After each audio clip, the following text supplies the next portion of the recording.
আসসালামু আলাইকুম এভরিওয়ান। আজকের পর্বে আপনাদের সাথে বাংলাদেশের বিয়ে বাড়ির মতো একদম ঝরঝরে জর্দা পোলাওর একটি রেসিপি শেয়ার করছি। আর অনেকেরই কোয়েশ্চেন থাকে, এই জর্দা পোলাও বাসায় তৈরি করলে ভাতটি নরম হয়ে যায়, আর না হয় রান্নার পরে চালটি শক্ত হয়ে যায়। আর এসব কিছু সমাধান থাকবে আজকের রেসিপিতে। চলুন দেখে নেওয়া যাক। জর্দা পোলাও তৈরি করার জন্য এখানে আমি আনারসের কুচি নিলাম আধা কাপ, সাথে 6 থেকে 7টি করে কাজু বাদাম কুচি করে নিলাম, আর 6 থেকে 7টি পেস্তা বাদামও কুচি করে নিলাম। 16 থেকে 17টি নিলাম কিশমিশ, আর অল্প করে টুটি ফুটি নিলাম সাজানোর জন্য।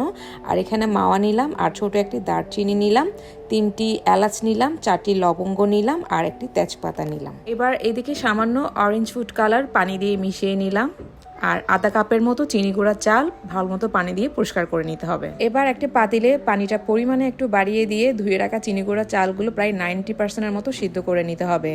আর এদিকে অরেঞ্জ ফুড কালার মিশিয়ে রাখা পানিটাও ভালো করে দিয়ে মিশিয়ে নিতে হবে কালারের জন্য। আর এদিকে চালগুলো একটু ঝরঝরে রাখার জন্য আমি এখানে 1 টেবিল চামচের মতো সয়াবিন তেলও ব্যবহার করলাম। ভালো করে মিশিয়ে নিতে হবে, আর একটা বলক ওঠা পর্যন্ত অপেক্ষা করতে হবে। আর এদিকে বারবার চেক করে নিতে হবে যে চালগুলো সিদ্ধ হয়েছে কিনা।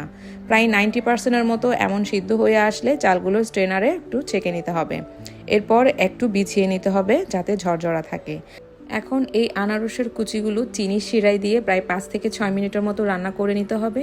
এর জন্য একটি পাতিলে 1.5 কাপের মতো চিনি ব্যবহার করলাম, আর চিনির পরিমাণটা আপনারা বাড়িয়েও কমিয়েও নিতে পারেন। এর সাথে 1 কাপ পানিও দিয়ে দিলাম। এরপর ভালো করে মিশিয়ে নিতে হবে। এখন আনারসের কুচিগুলো দিয়ে আবারও মিশিয়ে নিতে হবে। আর অবশ্যই খেয়াল রাখতে হবে চিনির শিরাটা বেশি ঘন করে ফেলা যাবে না, এতে করে জর্দা পোলাও ঠান্ডা করে খেতে গেলে চালগুলো শক্ত লাগবে। আর এর সাথে আমি 1 টেবিল চামচের মতো বাটার ব্যবহার করছি, তবে ঘি ব্যবহার করতে পারলে ফ্লেভারটা অনেক ভালো আসে।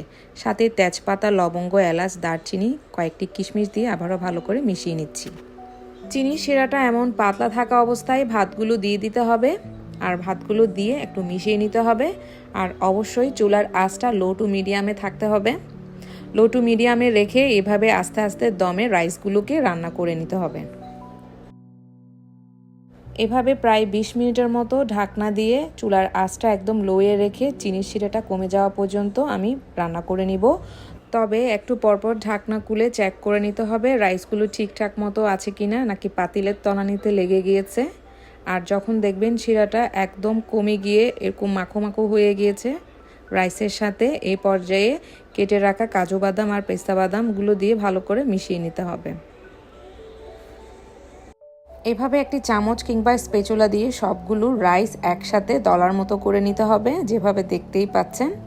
আর চুলার আঁচটা এই পর্যায়ে বন্ধ করে দিতে হবে, আর অপেক্ষা করতে হবে প্রায় 30 মিনিটের মতো।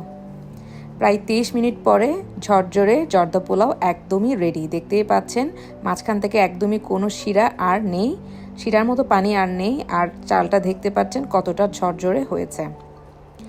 এবার এটাকে আপনি ঠান্ডাও সার্ভ করতে পারেন, আবার চাইলে গরম গরমও পরিবেশন করতে পারেন। এবার জর্দা পোলাও পরিবেশন করার জন্য বাকি বাদাম, টুটি ফ্রুটি আর সুইট বল মিষ্টিগুলো উপর থেকে দিয়ে দিচ্ছি। আর এই সুইট বল মিষ্টিগুলোর রেসিপি আমার চ্যানেলে আছে, আমি ডেসক্রিপশন বক্সে দিয়ে দিব, আপনারা চাইলে দেখে নিতে পারেন। এবার উপর থেকে কিছুটা মাওয়া দিয়ে নিচ্ছি। জর্দা পোলাওয়ের রাইসটি কতটা ঝরঝরে হয়েছে দেখে নিশ্চয়ই বুঝতে পারছেন। আশা করছি রেসিপিটি ভালো লেগেছে। এরকম আরও রেসিপি পেতে চাইলে আমার চ্যানেলটি প্লিজ সাবস্ক্রাইব করে পাশে থাকবেন।